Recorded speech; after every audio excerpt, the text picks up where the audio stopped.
Welcome to the SAG-AFTRA Foundation's Conversations at Home program. I'm Stacey Wilson Hunt.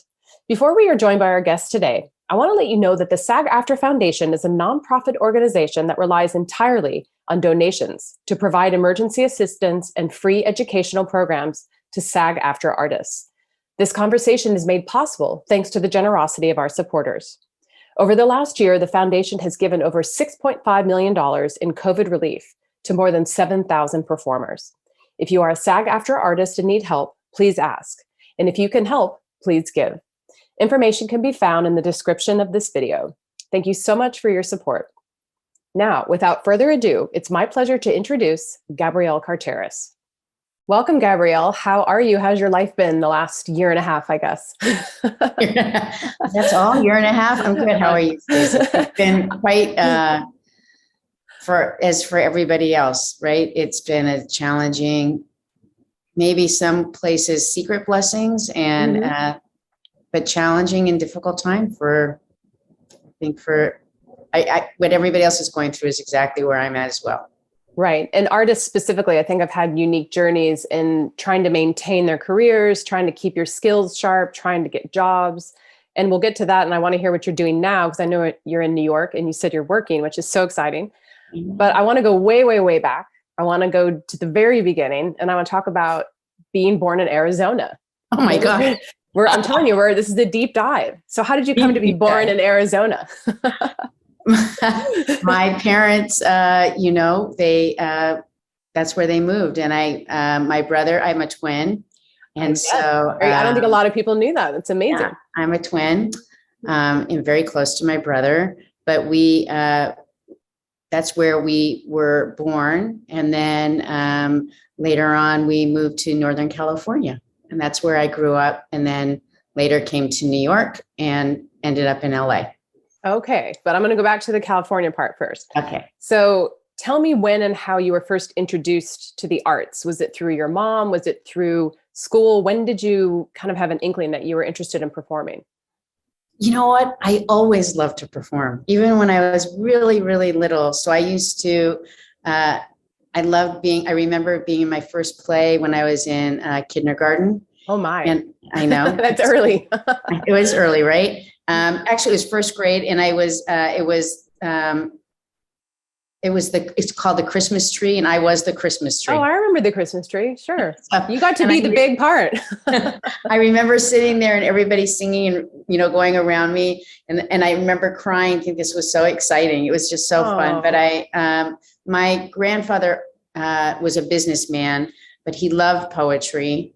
And so he used to, read to us, and I don't know, just tell stories, and my family did. And when I was little, I would write plays with my friends in the neighborhood, and we would do shows in our backyard. My friend had paint cans where we put a big board on top, and I used to pretend to be Barbara Streisand. My friend was Liza Minnelli, and we would sing and perform for our parents. We'd bring all the neighbors, and then we would write plays, and then we'd have them come see us, and we would, something. And then I was a dancer, and I did ballet for, almost maybe 10 years. I was, I had a scholarship at San Francisco Ballet, and Lou Christensen, who was the director at the time, had said to me, "How tall is your mother? How tall is your father?" And I'm, just barely 5'1". So you're petite, yes. And I knew that was not, those weren't good questions. Even though I did get a scholarship there, that was not going to be, at that time,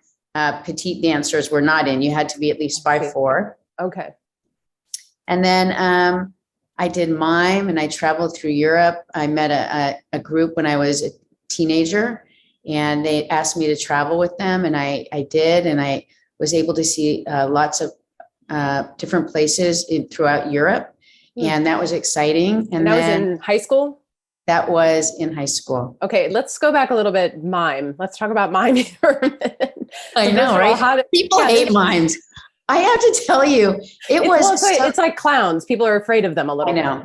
Right. I actually did my miming, and it was through high school that when I was doing it. And I actually used it for political purposes. So I created shows that were messages. I taught my friends. I created a community of performers, And we would actually perform at events to go, and we weren't old enough to vote. So it was a way for us to help. Like there was a proposition we were trying to pass, and there were different,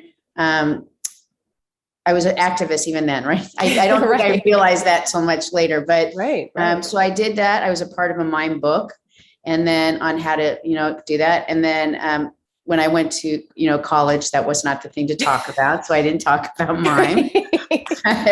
For fear of being outcast in school. That's right. Immediately, because anybody, my God, you did mime. Oh my God. But let me, I was also in high school. I just wanted to learn more about mime for a second, because I think people don't really understand that it is an actual art form. It is. So tell us, what is it beyond, the weird guy in the street doing this to us, right? What are the roots of mime, and what did you learn in that craft? What I learned, what is really magical about mime, particularly as I traveled throughout Europe, it was an incredible way to communicate, because it's a language that's done through a physical world that we all live in.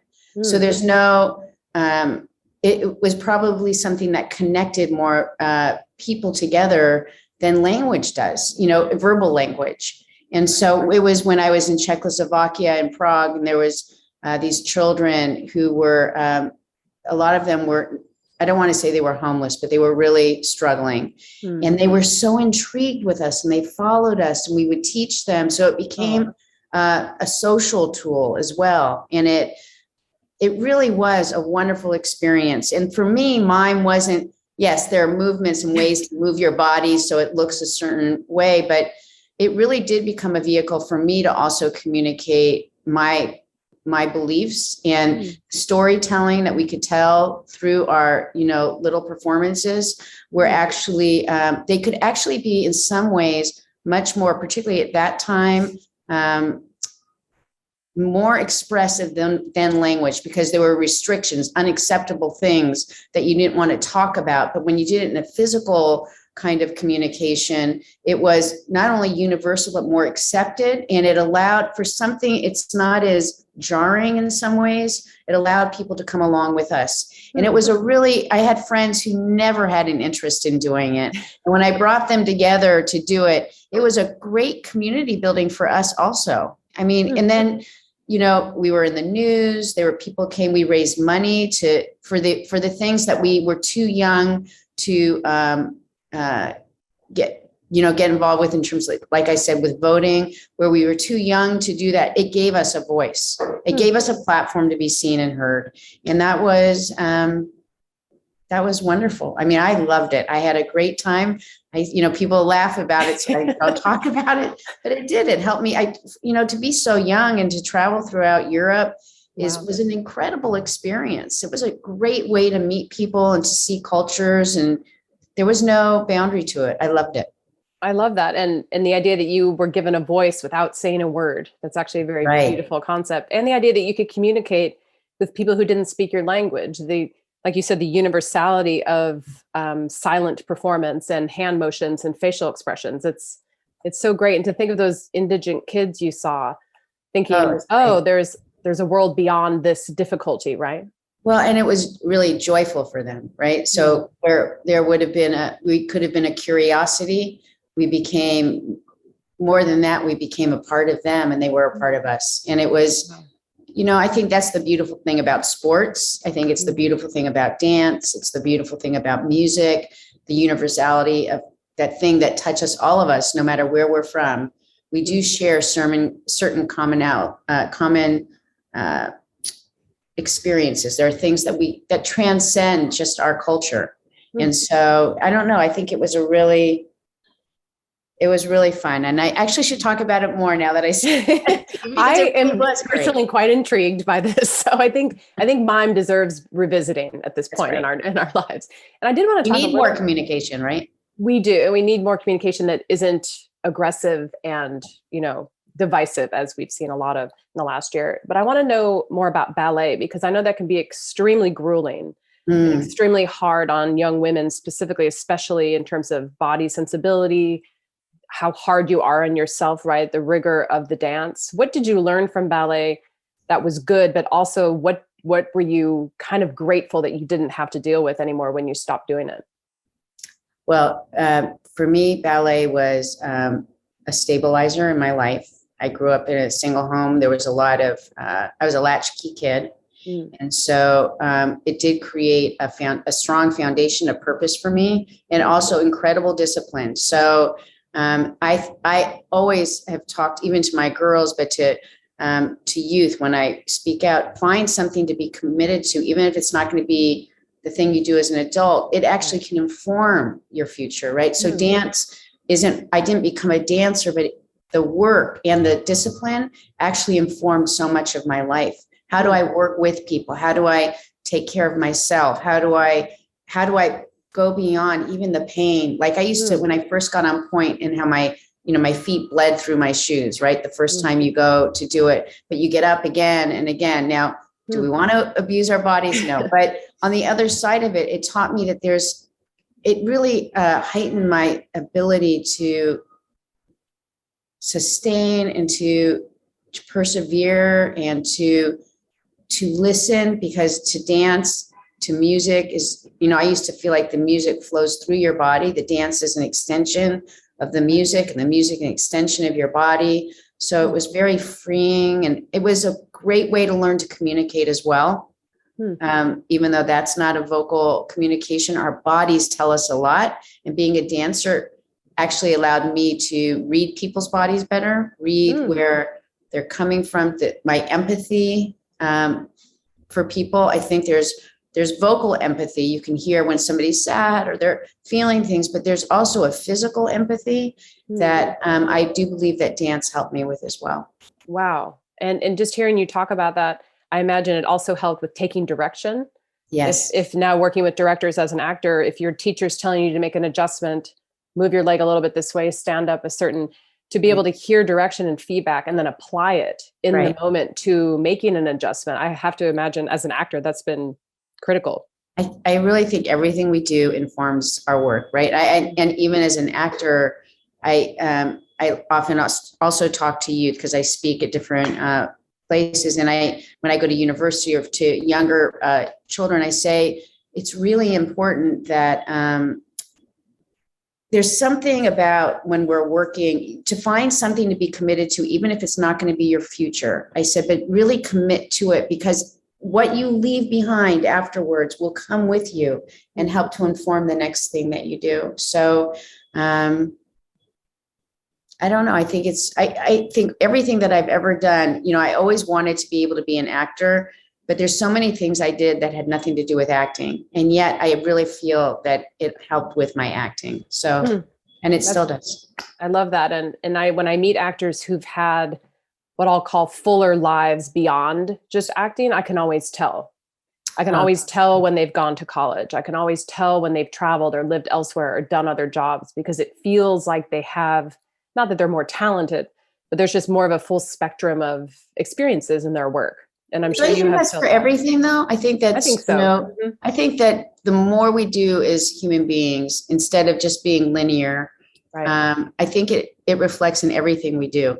Whatever decision acting is just one microcosm of so many things like that. But I do think a well-rounded person always brings something more to the table than a linear person. Right. It's like Daniel Day-Lewis cobbling shoes in his free time, right? In between jobs.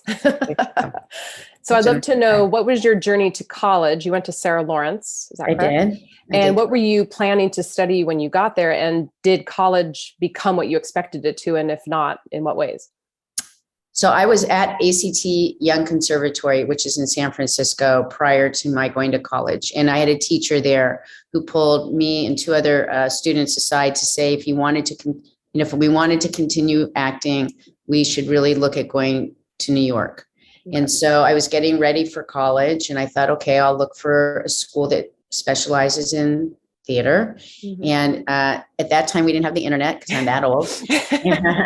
There was a book on colleges in the East Coast, and it was, it was written by students experientially about the schools.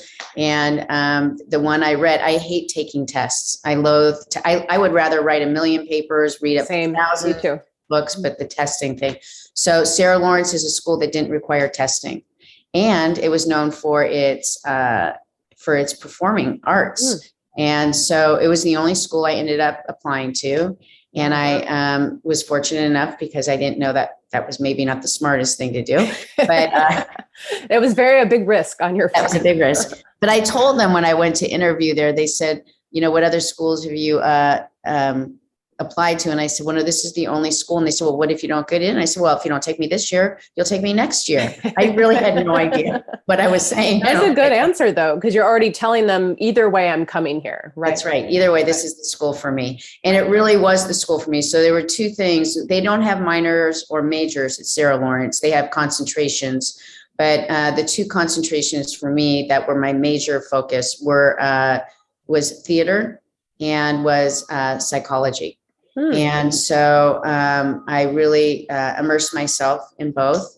When I was younger, had translated for the deaf. There had been a school that opened up where I was as a young child that was a multi-educational program for kids who are not just deaf, but blind and multiple disabilities. And so I worked with those kids and they taught me to sign. And so when I went to Sarah Lawrence, I studied linguistics, language development in youth. And on the other side of that, I was doing theater. And so I was pretty busy and I loved it. The experience, I have to tell you though, it's a small school and now it's much more expansive. I've gone there to speak at the school now, and it was an incredible, I have lifelong friends. Lifelong experience, but it's a small school. And my girls, one of them went to, was just finishing up in Boulder, Colorado. And that was an amazing school. I was like, if I had, my world wasn't as big to know the opportunities. I just went for where I was going. And I didn't know what was outside of that, but it was a great choice for me. And it ended up, when I graduated from Sarah Lawrence, I lived in New York and I started working in the business, and I, became an actor.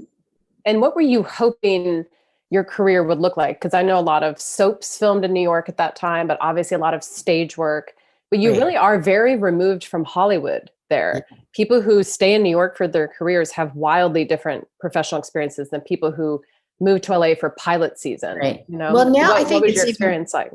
Well, first of all, during the time I was living in New York, and that there was only one or two TV shows. There was a Kate and Allie, and there was I forget the other Equal. I forget. There was only two shows that existed here. Right, so not that many shot there. Yeah. But nowadays, actually, the similarities, Hollywood is no longer, right? I mean, I know people think of it, but it's really not. It's everywhere now. It is. We're a movable feast. I've always said this, and it's clear. We follow our industry follows the tax incentives. And our members, because of the mobility of our culture and the way things work now, and they shoot everywhere, that's not the center of the universe. There's a large population of performers there, but here in New York, it's not only in New York, Georgia's another place. Huge. I mean, Chicago, we are seeing work expanding all over the country. So it's very different now than it was then. When I was in New York at that time, to be in New York meant to do stage. And to be in LA meant to do TV and film. And so I knew when I was here, and I was doing a lot of regional theater, and I was traveling and really working. I had been at Williamstown. I really had the New York experience, and living in people's homes. They put you up in regional theaters, you travel the country. And I was with all the ladies who are much older, who, because they traveled so much doing regional theater, that they traveled with their cats. They never got married. I swear to God, it was like, you never, they'd be in their 70s. You have are you married? Oh no, I never had time for that. I was like, that's not the life I want. I remember I was doing a lot of regional theater. And at one point I thought, I don't want that. I want to actually be able to ultimately someday have a family. And I don't want, if I'm always away, I'll never be seen for the next step where I want to be. Wow. And so I did regional theater for a couple of years. And then I decided to go to Los Angeles to try out what they called pilot season at the time. Right. Now it's not as defined because we kind of are year round. It's annual for sure. Right. But then it was a real defined time. There were 3 major networks. They cast during a certain period of time, new productions. They shot. You found out which show was picked up, and that was the season for the network. And then you had summer was all reruns, right? So that was the template, and it was clear. There was a clear definition between the difference between New York and LA at the time. Right. Now I'm here in New York, and it's really not that different. So of course, the biggest thing is that the theater here is much more vibrant in terms of people really partake in theater here differently. Mm-hmm. But even that's, So I've talked to a lot of actors who cut their chops, as they say, in theater and then went to LA to audition. And in some respects, that experience can be great. In other ways, it's not transferable, right? So what did you find, like it's in terms of multicam versus live action, like a drama versus a comedy multicam format? Were you able to go back and forth between those types of shows, or did you find yourself being seen for one particular type of show? Well, when I was younger, I wasn't so much. I was more streety. I think they saw me as more streety when I was younger. I didn't do multicam. I've always been a single camera, pretty much actor. Even my comedy is not. I'm not a slapstick. Comedy was very different even then, right? What we used to see versus now. So I'm much more. The genre of comedy now is much more appropriate to my style of work. It fits me better. Right. But I don't think I ever, it's funny. I think that when you do the work, you do the work, and it's not so difficult to know, you see where the camera is, your relationships can be the most important thing. Their job is to follow me in a sense. I don't really perform for the camera. And so I didn't have that kind of fear, and I love the intimacy of television. So I've done film, but I liked TV before TV was like hip. So there was a whole thing. Right. I mean, really, you did theater. In New York, actors do everything and anything. They'll do background, they'll do soap operas, they'll do commercials, they'll do whatever they need to do in order to make at the end of the year the living that they need. And you can tell every playbill, every actor in that production has been on Law and Order at least 10 times. Exactly. That was the gift. Law and Order. There are some franchises that actually have really helped people's careers. So absolutely. There's great shows that did that. But but it was theater. And then people did, if you did TV, you did commercials, TV or film, and there was no crossover really. Oh, you're a commercial actor. You don't do TV. You do TV. You'll never do film. Film actors would never do TV. Oh no, absolutely not. Oh my! And they would never do a commercial. Only except they might in Japan, right? Right.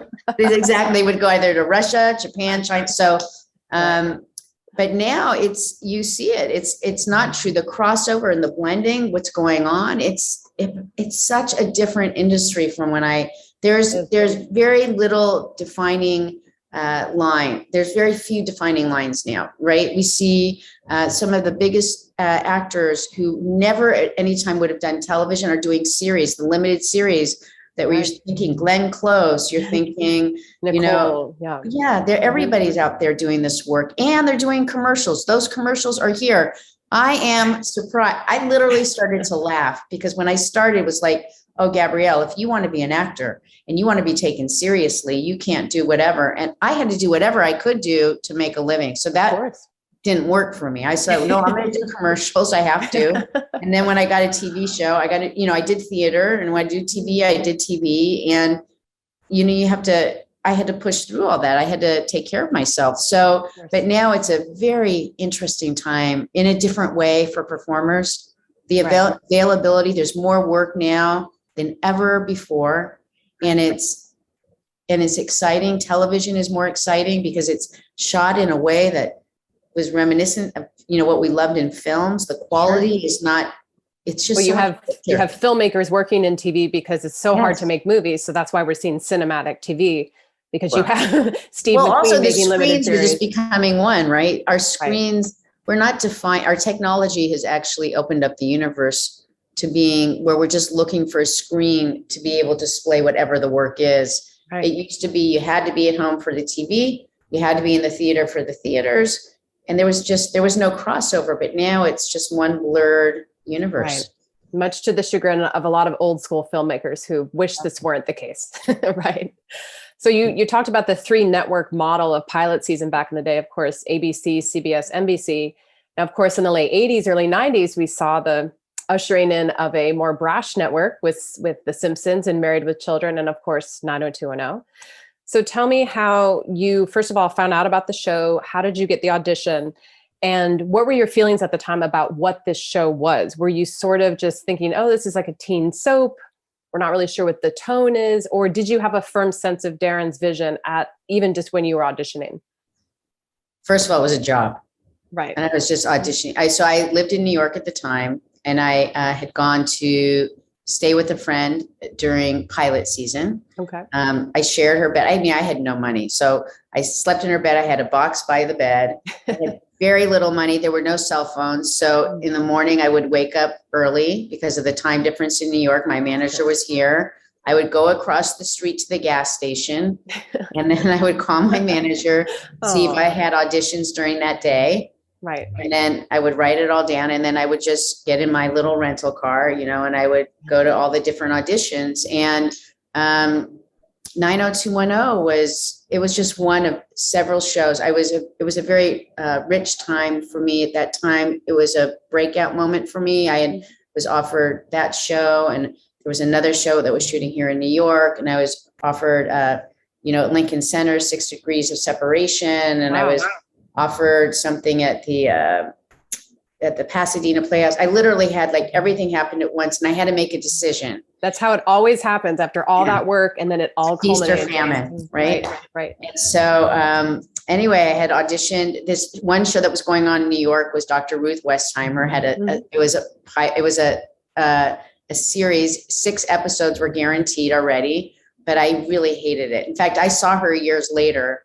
And I said, "Oh, I almost did your show." She said, "Good for you not doing it." Wait, it was a fictionalized version of her life? Yeah, it was terrible. It was just terrible. But I want to say that sounds like a good idea, but I have a feeling it was probably not a good it was just so terrible. All I can remember is auditioning and them loving me and me crying because my manager was like, "You should do this, Gabrielle. It's in New York. It's guaranteed. LA, there's no way to know." And I'm like, I can't do it. I will be selling my soul. I'll be lost. I just couldn't do it. So then I was offered at the same time these other projects. And when I was offered 90210, what I did love was I loved the relationships between the characters.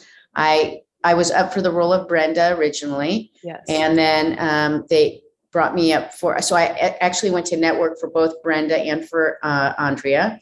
And I loved the work for those 2 characters.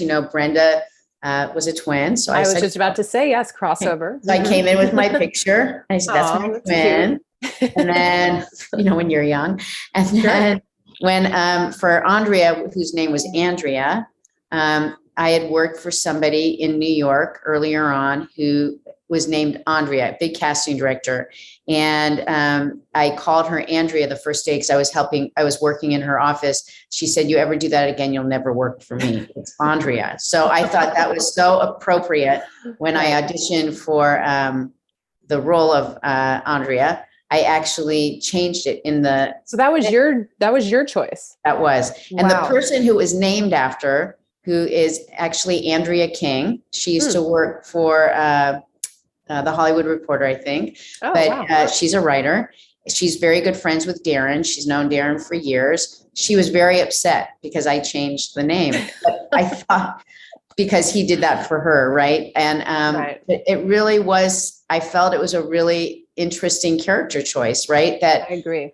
Yeah, so that was, and it was, but there was no way when I auditioned for it, there were hundreds and hundreds and hundreds of people who auditioned, and and my character, they had no idea. They had, Aaron wanted to be more diverse, or to appear to be more diverse. Mm-hmm. He was, and so my character, they had all different, when I say hundreds of people, I was there when I saw they had African-American and Asian, and I'm Jewish. That became, and they didn't even really know I was really Jewish, I think. But anyway, that became something that was okay for me to somehow that was it. Well, I think it worked for her because even though, of course, there are many Jewish people in Beverly Hills and in California, she was distinct in her group, and she was sort of always the outlier and the hard worker who lived with her grandma, and they had that family history. So she was different from that core group. Right. Yes. She was very different.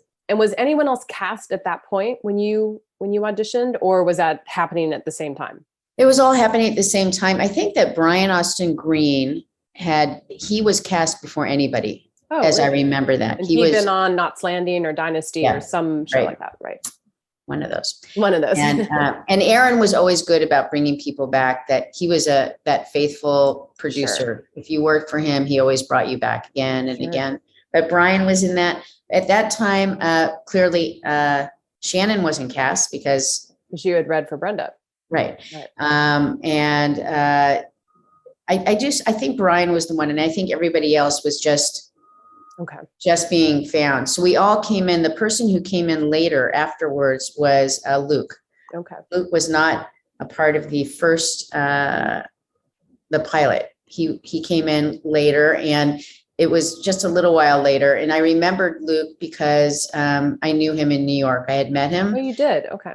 And so when we were at Karen and Chuck Rosen's house doing the read through for the next whatever episode it was, there was Luke, and he came in and he said, man, he said, I'm like so freaked out because they said, they're going to decide whether I get to keep this role or not. And, they won't give me a contract on it right now. And he was afraid he was going to lose it. Cut to Luke become, you know what I mean? But sure.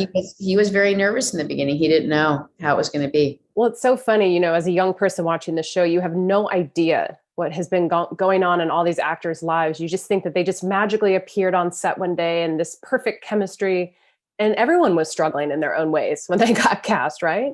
True. It's absolutely true. And of course, you were a few years older than the rest of your cast members. Just a few, like just a decade. I was trying to be gentle, but you were like 29, if I'm not mistaken. That's right. And I believe you were already married at this point. No. Well, you when I weren't started married. 90210, after the pilot is when I started dating Charles. And that's my husband. For those who don't know, lovely man. Lovely husband. He's lovely. We've been together now almost 32 years. But I know it is amazing. But, and I'm very grateful. I really love him. But when I met him before 90210. He was my financial advisor, even though I had no money. He advised you to make more money. That was his advice. Exactly right. But he was a nice guy. And then I did the pilot. I was still living in New York because I had gone out to do the pilot, right? I booked it out there. I came back here. And then when it was picked up, Charlie and I had been dating, and I moved to LA, and then I would come back and forth. We would travel back and forth for over a year, once or twice a month. It must have been difficult. It was very hard, but I was also working hard. So it was good to have a little private time. Then it was good to be together. It was always exciting, right? But after a year, I went to him and I said, I just want you to know, I won't be moving back to New York, whether this show makes it or not. I decided I'm going to stay in LA, and I'd like to explore our relationship. I'd like you to move out, but it's not an offer for marriage because I don't know how that'll be, but I know I won't be here anymore. And if you're not willing to do that, as much as I care for you, we have to break up then, because I'm not going to be in pain like that. You know what I mean? I need to know there's something next. And he was quiet for like 3 hours, literally. I was like, man, I really that wasn't good. He was overwhelmed, I'm sure. Yes, he was. And then he said, okay. And he moved out, and that was always great. It's been a great time together. You both made the right decision in the end. We did.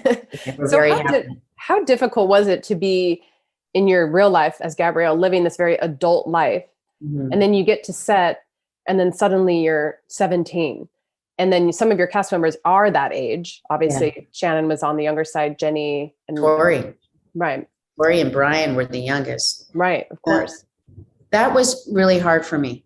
First of all, I'm not image strong in terms of, I've never been the person. I didn't wear makeup until I started doing the show. Like I really wasn't, I just didn't. It wasn't you.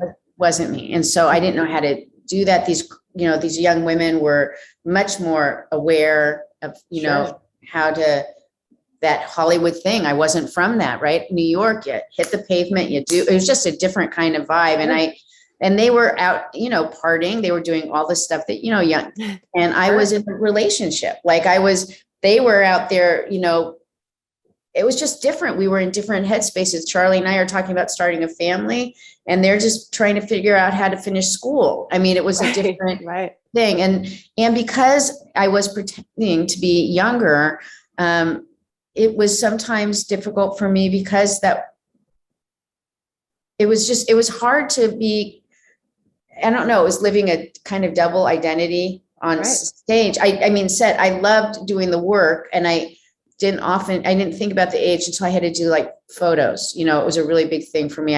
Now I have to like look really young. I had my first baby when I was on the show, and I was, as I was breastfeeding. So I just had the baby, and we had to do our cast shot for the new season. And I remember crying to the makeup artist saying, I just gave birth and I can't stand next to them. They're so that, it was just like, I was in a different that was very place. hard. It was. And then it was, I think that because I really love them all. But we were in different places in our lives, so sometimes I felt like Andrea a little bit out of the. Well, that's hearing you say that it informs the character so much, because she never felt included. Even throughout her whole run, she always felt separate. And so maybe all of this helped you sell her so well. But it was, I loved, I knew at the time, I remember when I got the job and I had gone to network. And I had done both roles. I changed my clothes for each one when I went in. And I had a friend who was up for Brandon, who was with my manager. And we went back to the office and the phone rang. And my manager picked up and she said, Oh, she did. Oh, okay. All right. Well, thank you.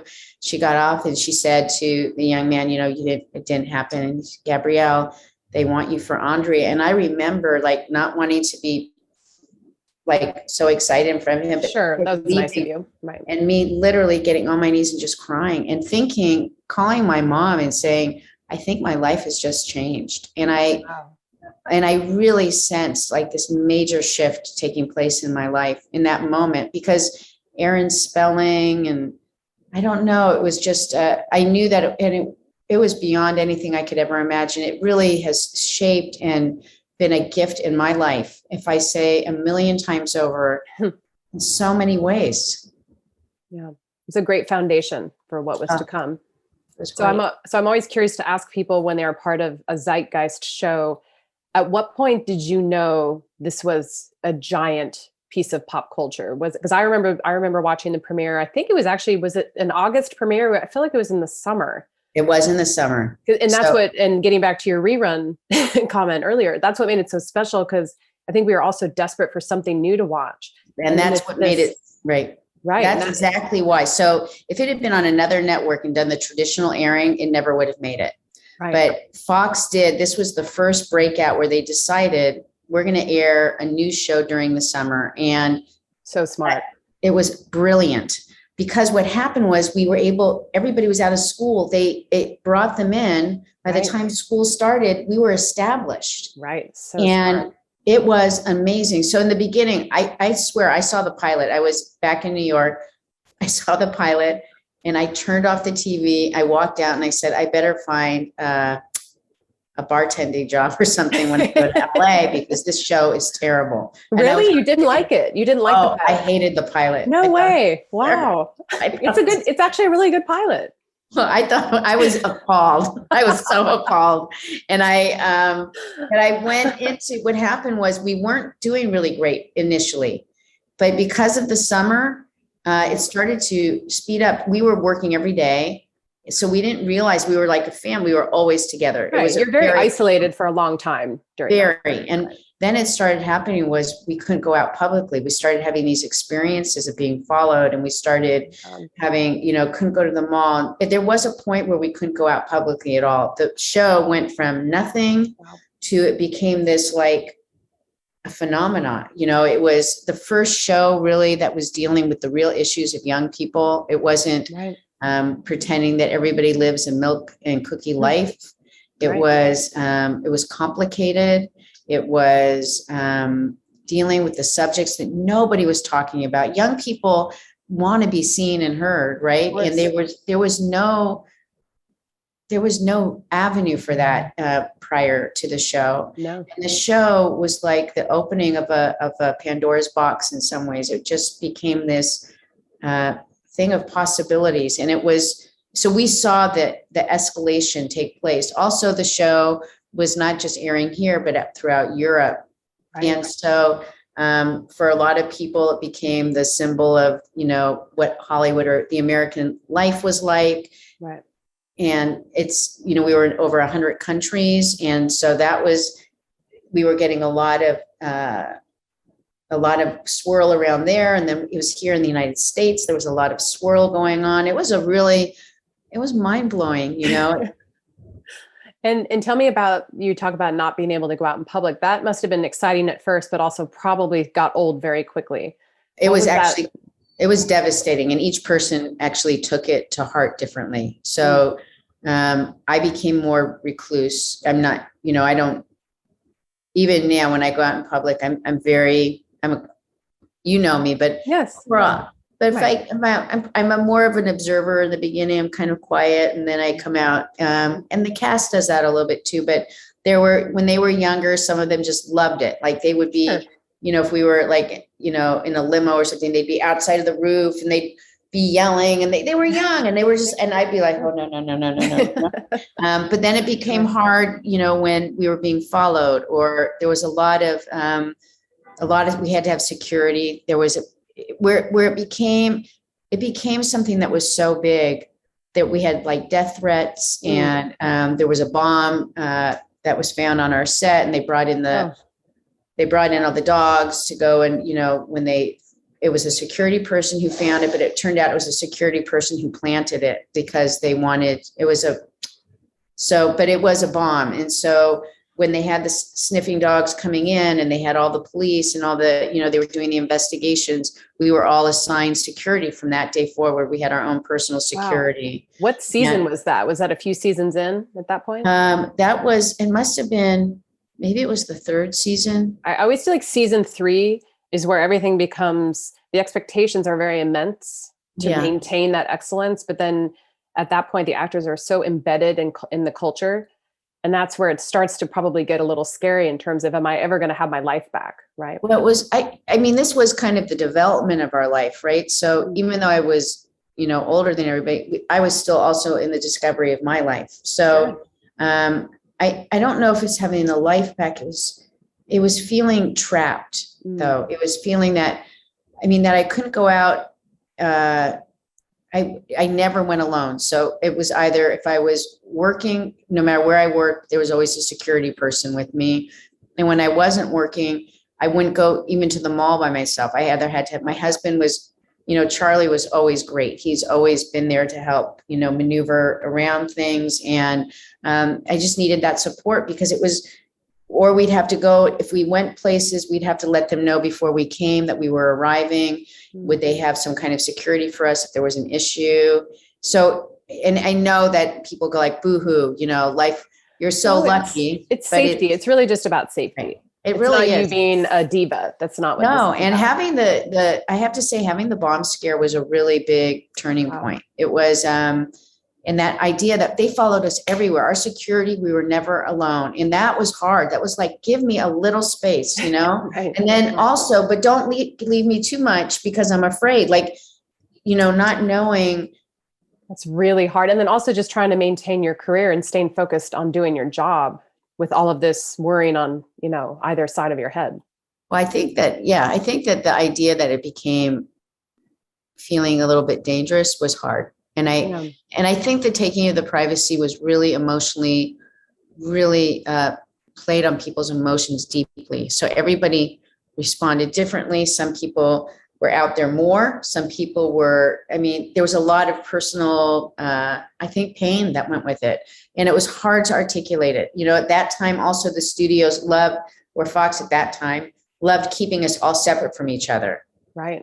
So what they were doing is we worked together, but they would whisper into each one of our ears something different. And we were not in a place where we knew that, you know what, we should be communicating with each other. We shouldn't, we're being played in a way, right? You needed to be a more unified front as opposed to being manipulated. But we didn't know. We were young, you know, like it was different. Our management and our agents, they were all kind of playing into that. When we came back to do the remake, we had a major conversation about what that had been like at that time and the trauma, because there was a lot of trauma that we had not resolved.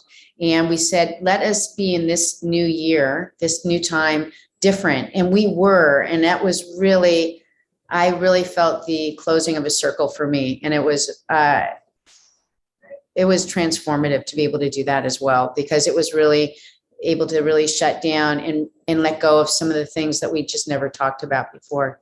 I love that. And I do want to talk more about the reboot in a little bit, but it's interesting to think about how much celebrities and actors and anyone in the public space is in charge of their own messaging now via Instagram, much to the chagrin of their publicists, by the way, who wish that they weren't so much in charge.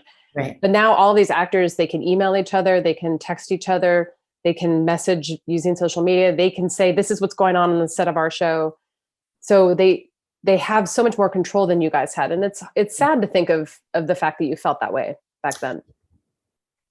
You know what? I think it's just a learning curve. And when you say, you know, people have more control now, they do and they don't. You know, I think the difference is that people are much more, there's much more permission, right? There's more, and maybe not from the employers as much as it is from society as a whole to say it's okay to speak up. You don't have to be in that. Nobody, no worker, forget it, just, you know, actors. There's a voice that's being allowed to be released now that just didn't even, when I was working and starting in the business, you either do it, you suck it up and you do it. And if not, you someone else. That was it. Because there are 100 people waiting to take your job, right? Thousands and thousands. And you were reminded of that every day. Right. Which isn't operating in that space of fear can be a good motivator, but it can also be destructive. I think it can be very oppressive in itself too. Sure. Yeah.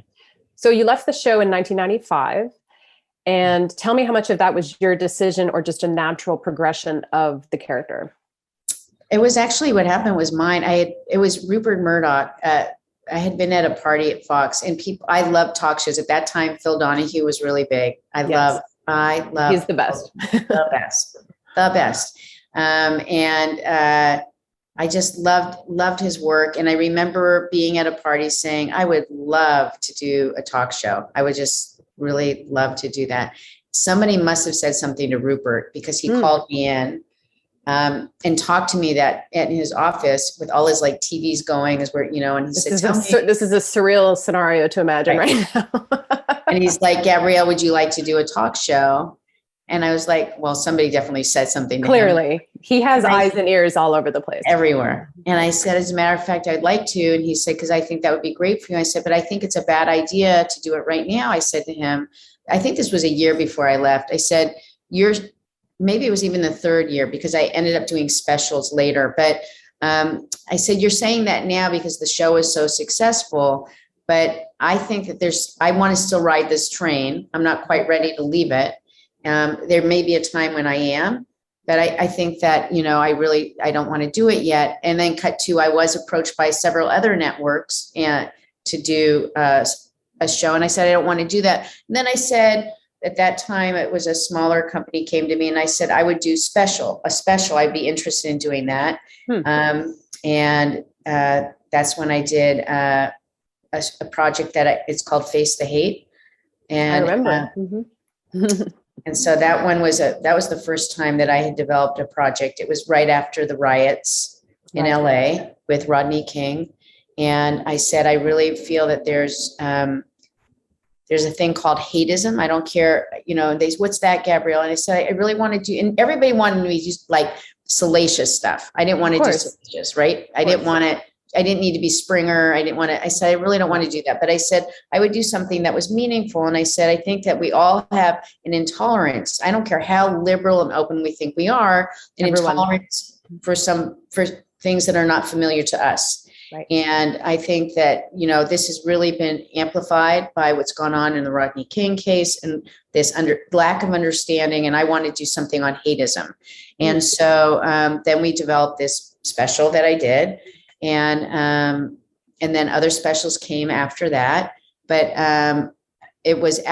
so coming into 95, I said I had my first child, Kelsey. Mm-hmm. Yes. And I felt really out of the loop with the cast. I felt they didn't, Aaron was very supportive. I'd gone to him about getting pregnant, but they, after that, didn't know how to write me. They just didn't know. It was still. And this is when Andre was in college at this point. And I remember, right. And people were very, very upset that I got pregnant. Like, we got letters from the New York Times. People were writing all over, that's disgusting. She's supposed to be intelligent. And so I wrote not an op-ed, but in the New York Times, I wrote a comment or a letter. And I said, intelligence is not a definer for people making mistakes. We make mistakes. Bright people make mistakes, and we all have things that happen. And I think the reality of the fact that we have to live with the decisions we make, sometimes that we think our mistakes can become blessings, but we'll never know that. This was a choice, something that happened with Andrea. And I said, and this is a real choice that people have to make. And Aaron was very supportive of that. I mean, they all stood up for me on it. But I think afterwards it just became difficult to write. And I felt really like I had a baby now, and they were still young, and they were, the cast was, and I felt like it was a good place to leave at the height of, I had been offered, I went back to Rupert and I said, I want to talk to you about that talk show. And then I ended up going to do that. And it was hard to give up the money, to be honest with you. It was, I bet. Sure. The show was very successful, and it was a regular paycheck, and it was security. It was clear the show was going to go on longer. And, but I felt it was a real, it was a moment of introspection for me. What do I want? And sometimes you can't make money your God, and you can't make power your God. You have to, whatever that is. And I left and I did my talk show, and the show lasted for a year, and then it went away, and then I was lost. And I'm sure that was very disappointing too, after coming from such a successful series before. But tell me how you went into crafting this show. You cite Phil Donahue as sort of an inspiration for tone, because Phil was he talking about stuff that nobody was talking about, right? But in that non-Springer way. He was trying to bring understanding and compassion to difficult subjects, whereas Springer was exploiting people, and I think continues to, and has his brand.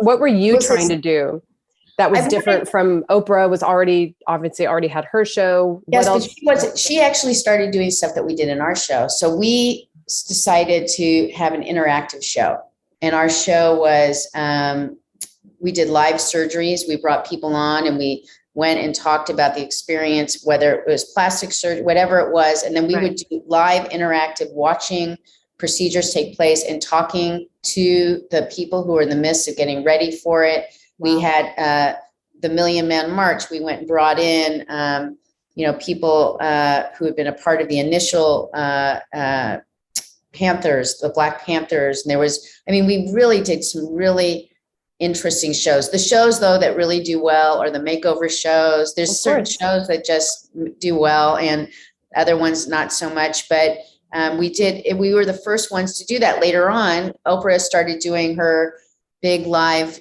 screens talking to people. But that came out of when we started doing that. And cool. It was cool. And it was hard. I didn't have enough, though I loved the talk shows and Phil Donahue, I don't think that I understood. We were trying to create something, but I didn't know how to tie the knot on it. I kept struggling to find it. And it was also have to rely on, and here you are, an actor who's been studying acting for how many years at this point. There's no natural way to then suddenly flip a switch and you're great at this other thing. I mean, Diane Sawyer, Katie Couric, Oprah, they all have tons of producers helping them craft this vision. Right. And they've been doing that for a long time. But there's other actors who did well. It was just our talk show wasn't there. It was a different kind of talk show. I wanted something with more, what I considered to be very substantive at that time. I wanted to talk about politics, and I wanted to talk about, people were looking at me though as entertainment. I was from 90210. Oh my God, we're going to watch her. So then I would come up with something that maybe was, do we really want to hear about that? So it was a very push me, pull you kind of, and I had a great, Belma Johnson was my, I want to say he co-hosted with me. He was the man on the street. So he and I would do the live interactive. So Belma, tell me what's going on there. How has that been? What do you want to say? And he was wonderful. Such a beautiful, beautiful human being. But it was a great journey. At the end of the year, when we had hit over 100 shows because we were doing like, and this was syndicated in markets all over the U.S. Yeah. Okay. But when it was done and they called and they said, Gabrielle, we're not going to keep going. And I was like, oh, all right, what am I going to do now? I mean, it's like, well, and how did you feel in that moment? Did you think, okay, I guess I'm back to auditioning? What was your first move after that in terms of strategizing? I just started to audition, and then I started doing a lot of television. A lot was going on in Canada. I was, a lot of what they were the movies of the weeks that were transforming into a different kind of movie of the week. So there's a real market for that. Sure. For particularly for women, there was at that time. The lifetime model really had grown at that point. Right. And that's where I was I was doing all the Lifetime stuff, and it was great. And then I got injured. Yes. I was going to ask about that, and not to revisit, obviously a very difficult thing, but tell me about that injury briefly, but then also the recovery and how that led you in other directions artistically. God, my whole life. So I had an interesting life. So there's a lot to talk about. So I was in Canada at the time shooting a movie for television, and I was the lead, and they brought in somebody as a day player for, it was just one day. It was, but he was, the story took place where he comes into my house in the middle of the night, and I come downstairs, I hear something, and then he comes from behind me with a bat, and he grabs me, drags me down the stairs. He's looking for something. He's taking me down to get it. And we do this repetitive move over and over. He's quite tall. In fact, at that moment I had said, did you guys not look at my resume? I'm only like 5'1". He's like 6'5", 6'6". Right. But he was very hyper, and he kept lifting me up by my neck. And at one point I started having incredible pain. And I said, you have to stop. I said, something's wrong. I'm having incredible headaches. And they gave me Advil. They said, you'll be fine. I said, I'm not feeling good. And then I wasn't able to sleep. I really something was wrong. And then a couple of days later, I was in my dressing room talking to my husband on the phone. And I said to him, oh my God, my face is it's not moving. Like, it's so weird. And I had not been feeling good. Like, I was feeling numb. I actually had said something to the crew, like, is there something wrong? Because I can't feel my mouth, and I feel like it's kind of weird. Maybe I got bitten. I didn't understand what was taking place. Sure. And sorry, New York. It's okay. And anyway, so then, but then what happened was they tried to shoot around it. They had been bringing in acupuncturists for me, and I was in a lot of pain. They were trying to, we want to try to help you, Gabrielle. And then as I became more and more deformed, it was happening on camera, and they had to stop shooting. Oh my God. And they brought a doctor in, and then I started to it was like spasming, like convulsions. And he's like, what's going on with her? What's wrong? And they said, she's going into shock. And then I said, I have to go home. They wanted me to go to the hospital. I said, I don't know where I'm at. I have to be home. I can't be here. And I actually left all my things there. I flew home. I was very deformed.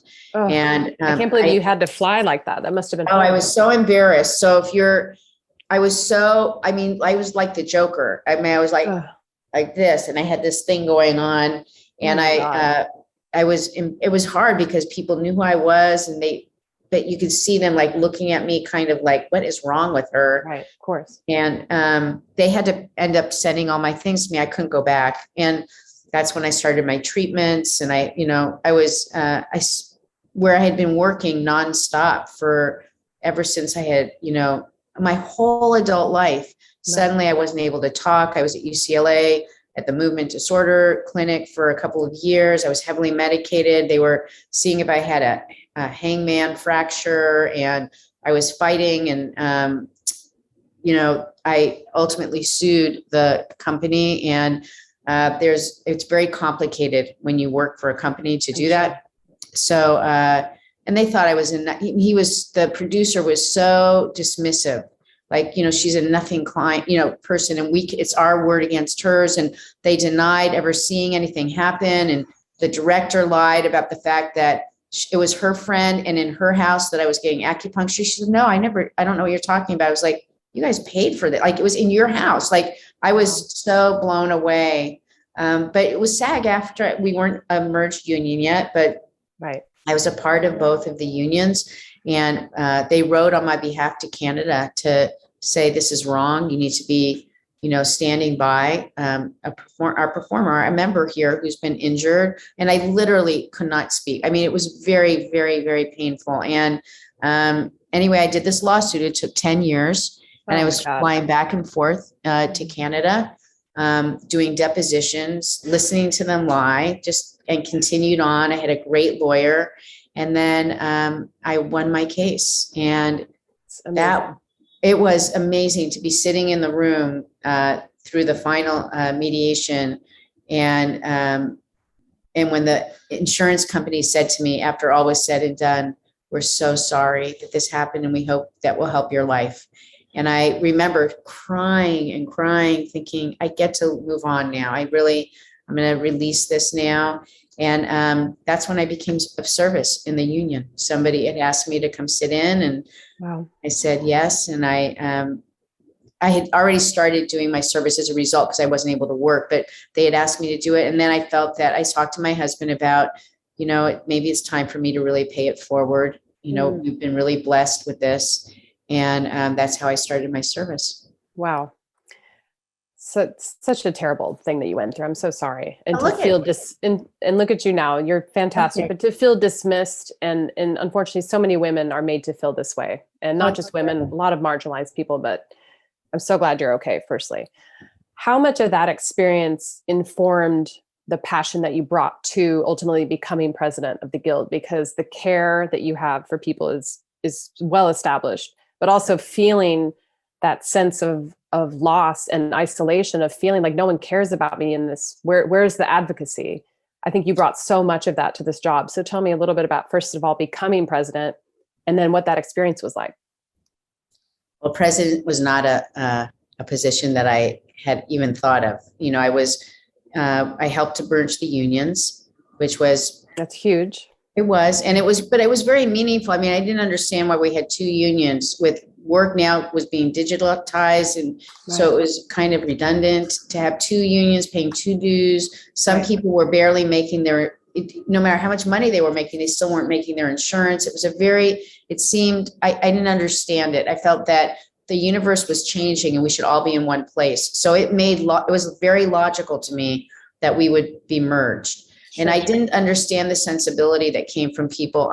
We're Hollywood actors. I mean, there was a real thing from the traditional or legacy SAG. There was a group of people who really made it clear we are actors, and nobody else, why would I ever go want a broadcaster in our union? I'm never, there was actually a comment about, I'm trying to think of where it was. It's like the smallest station in the country. Anyway, why would I ever want to go and take care of those people when we have actors here? Well, I ended up going to that place actually during my time before I was the president, to go and be a part of the negotiations for those broadcasters. And I learned about the broadcasters, and I wanted to be supportive, but I never imagined being president. But as I had been a part of a group that, helped merge the unions. Then I became the first executive vice president of SAG-AFTRA, and Ken Howard was the president at the time. Yes. And I was happy to be of service. I'm a soldier. I never aspired to lead. But during my time of service with Ken, he died. And it was really sad. And I was in the middle of negotiations in New York at the time for commercials. And they asked me to step out, and they said, Ken has passed. And suddenly I was the standing president. And in fact, my husband was here in New York with me. And I went up to my hotel room and I said, I have to leave right now to go to LA. Ken has died, and I need to reach out to people. And so literally flew out that night and started reaching out to people around the country. We had to make sure that the union stayed stable during such an incredible loss. So the transition had to be done in a way that was very, it felt seamless and, supportive because we didn't want, it was very important for us not to lose stability.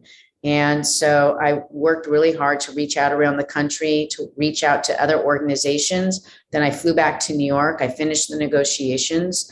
Then I was elected within the boardroom. So I was the standing president at that time. And then in the boardroom, they make a nomination if a president is passed or gone. And that was very fortunate. It was a unanimous thing. And I did that. And then there were 2 elections after that. So 5.5 years I've been doing my presidency. And that was 2 years ago. I almost stopped because I was shooting at the time. And I thought, I believe we should pass the baton and stuff, but it was really a precarious time. And I said, I'll stay a little, this next time around. And I'm glad I did. I feel that coming through particularly through the pandemic, stability was imperative for the well-being of our members and for the industry as a whole.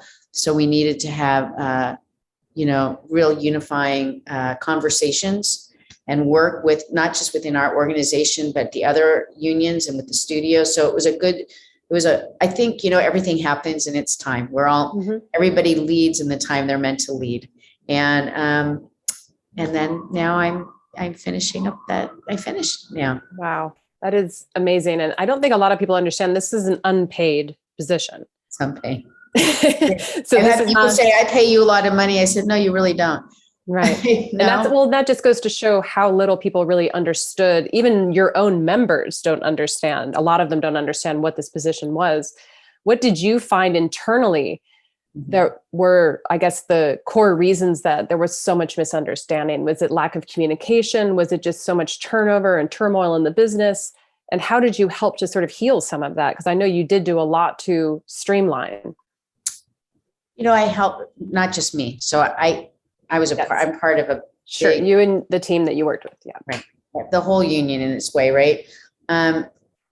What I found internally, I think one of the things it's not, I actually think we have a lot of great ways that we reach out. I mean, we do work hard on it. We created podcasts, we do webinars. We had the President's Task Force on Education and Outreach involving the whole country. We tried to work on our Twitter, our social media, because we realized the younger generation needed to feel relevant and they are not going to read our long emails. Right. And we have other members who really depend on those emails. We have our magazines. We have a lot of ways we are always looking to communicate. But in the end, it's kind of like our country,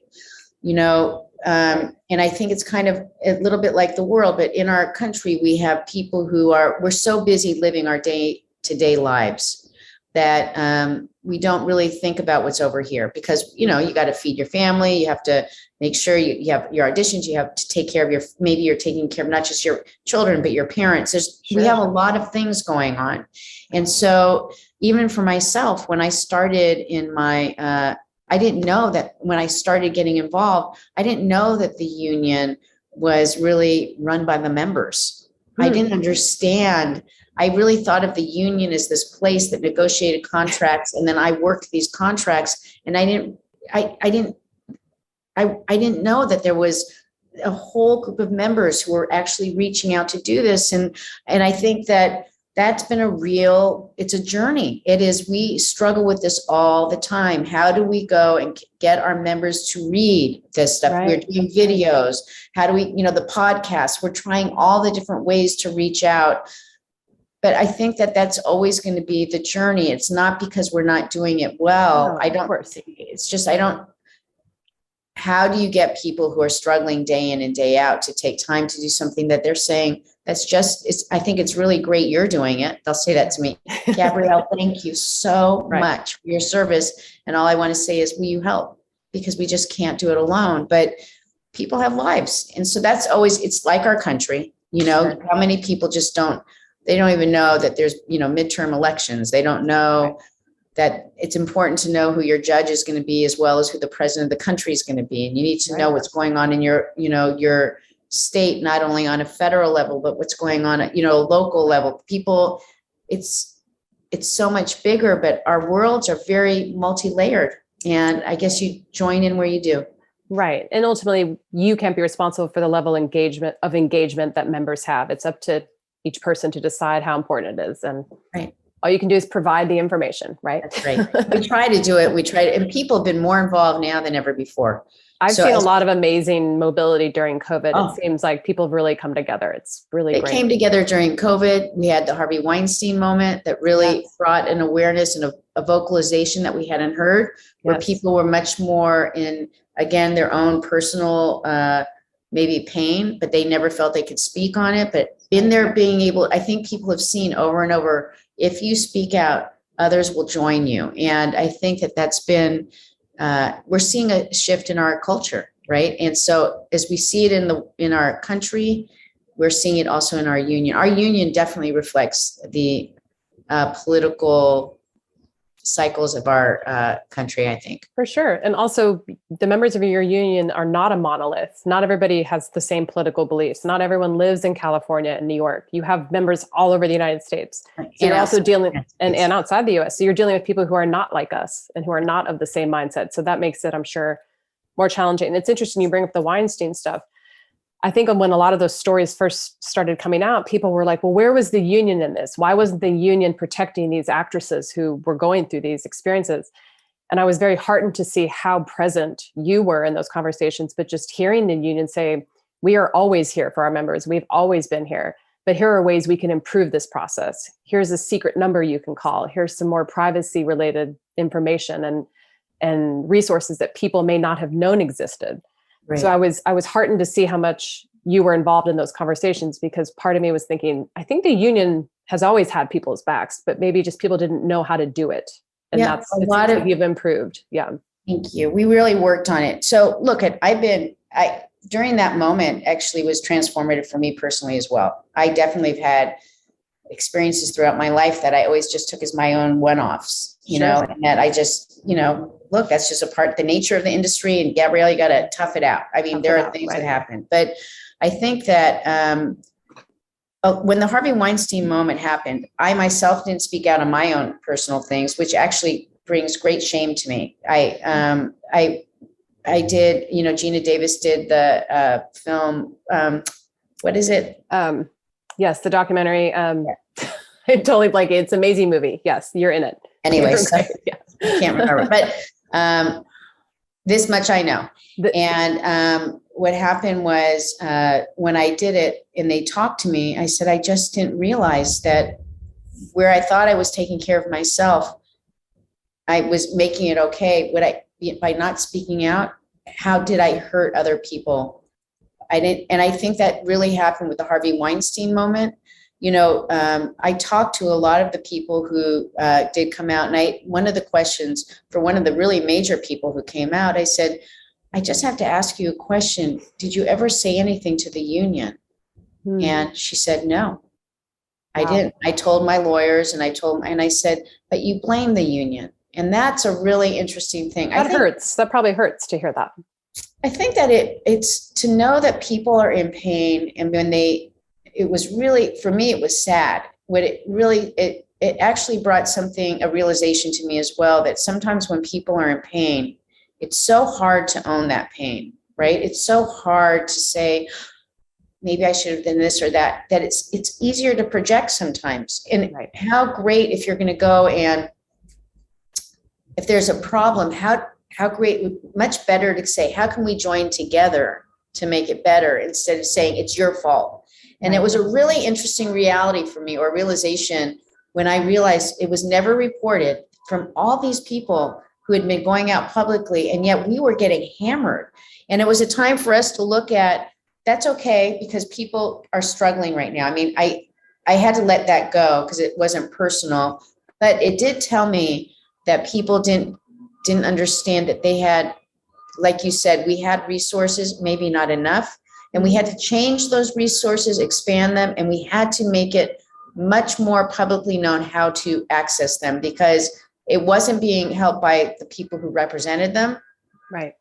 It wasn't from their lawyers to their agents, to their managers, to the producers, to the direct. Nobody was giving them that solution. A lot of this stuff happened off the sets, where our contracts really live on the sets, right? Sure. That's where we protect our members. We're not a part of there's nothing that we have a legal voice in terms of casting. And some of these things happened before casting. It was, so we started working on laws, actually. We helped to change laws in terms of hiring practices and the way certain, when does somebody become an employer?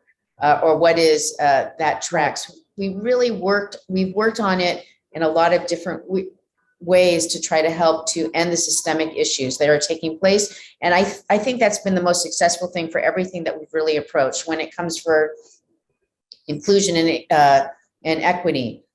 We do it in a lot of different ways. Like I said, with inclusion and diversity, what are laws that we can look at and work on? What are practices that we can change? How can we look within our own house to be better? We can't expect people outside in the industry and the world to be better if we're not going to also reflect it in how we do things. I mean, it's very, and that's kind of like, I think that's what leadership is, right? It's kind of, it's not saying we're perfect. We're always fluid. Right. But how do we break it down so we can be better? And I wish that people were much more involved with wanting to help make it better, rather than sometimes there's people who are, will attack the system. And I'll say, but gosh, nobody was there. I think it's great that you're interested. If you can come in a positive way, we might be able to really create something. Right. Or offer solutions instead of criticisms, right? Right. I don't mind the criticism, but if it's done in a way that's productive rather than accusatory, I think that we're just better off, right? Because in the end, we want to make it better. All of us do. Nobody wants it to be bad. No. And every organization, whether it's a studio, a network, nonprofit, I mean, there isn't an organization in America that hasn't had to question its practices in the last few years. So at least you're in good company on that front. And I want to make sure that the movie is actually This Changes Everything. Changes everything. The document, yes, which is a fantastic film, very hard to watch in a lot of ways, but so important. So I encourage everyone to see that. I think it's on Netflix now. So yes, and it's always developing. They're adding things to it throughout time. They've changed it several times. So it's changing by the day, all these issues, right? So before we run out of time, I do want to talk a little bit about the 90210 reboot in 2019, and also how that experience kind of whet your appetite for new experiences. Because it was a very strange project in the sense that you're playing an old character. It was sort of a verite reality show format, but you were still acting. So tell me about just reconnecting with your friends. And then what are you doing now? Well, it was really great to come back together with everybody. I was surprised it happened. It was like coming home, but actually we were more mature. Everybody now were parents. And so we were all in a very similar playing field than when we had been younger. You're finally like, oh, you guys are caught up to me now. Yes, exactly right. And we shared a lot of experiences. Now we've been together throughout the years, also as friends. And so this time around, we were better. We communicated, and it was developing a project, working together, talking and creating. And it was such a different experience. That's why it was full circle for me. And it was really, when it finished, though I think it would have been interesting to continue, I was happy. I felt finished. I felt I really closed that door. So you felt healed in a way that you hadn't for a long time. It was really wonderful. I left saying, I am just the happiest person. It was beautiful. Oh. After that, we came into the pandemic shortly after. Not long after that. Mm-hmm. No. And so the pandemic was, that was really painful. It was so painful to see. We had members who were getting sick and dying in the beginning, losing everything. The industry shut down. People were in food lines. It was, we thought what was going to be a couple of months became, over a year. I mean, it was just, and how do we go and find a way to create some stability and get the business back open in the safest way possible? Our members are the most vulnerable because, they're the ones who can't wear PPE when they're shooting. And yet, everybody was depending on our industry to, you heard it even from Washington. And I even talked to Pelosi about this afterwards, and some of our senators, you all depended on us. You said, stay home, watch the Netflix show you didn't see, stream your favorite show, do all that, watch the news. The news informed everybody so they could know day in and day out what was going on. And those were our members as well. And so here we are, everybody's, looking to the work we do to help keep them sane and to keep them hopeful and to keep them informed. And yet the people who did that work were just devastated, right? As the country was devastated, they were devastated. And we had to work on, making sure that they were able to get be a part of the packages coming out of Washington to, because the way we earn is different. And there was so much work. We were 7 days a week, 7 a.m. till late at night, just to get the industry open. And I am really thrilled, actually. The first thing I worked on during the pandemic was a small film. I flew out and I felt so safe. And I was like, oh my God, these protocols that we amazing, isn't it? It was, I felt safer on set than I did in the grocery store. And then I've been on set myself a few times and it's incredible. It's like surgeons. It is an operating room. Yeah. And it was, but how freeing, right? And then I'm the day that I announced that I wasn't running anymore, I got a show on HBO. That's what I'm doing right now. Amazing. It's been great. I mean, I've been reaping the benefits of what we negotiated. You get, if you're having to get tested on days you're not working, there's pay for that. There was, I couldn't believe I was getting paid for that. I mean, there's things that we put into place. I was like, oh, that's so great. I can't believe I'm getting that. So I think that what an amazing feeling to know that you're the beneficiary of your own hard work. Well, that must feel amazing. I was very happy to be able to experience it on many levels, right? But what I was really, really proud of, and I say this for all our members who really, really contributed and stood by to really help us do this and use their voices to share with us their concerns and their interests. They helped to form and shape what has allowed this industry to open up and remain open. And I hope they feel proud. I hope they can feel and see how they make a difference, because it has been tremendous. And I don't know what's going to happen this next year with the weather, and will there be another variant? I don't know, but I think that we have a good structure in place. I agree. And I've done some live events recently. I've seen the care that people are taking, from guests and audiences to actors themselves. We are all committed to staying busy and staying working. And it's thanks largely to you. So thank you very much. Not to all of us, but thank you. And thank you for sharing your amazing story. I feel like we could be talking all day long, but you have work to do. You're a working actor. So I just want to say thank you on behalf of everyone. And thanks to everyone who's been watching. And I hope they learned a lot.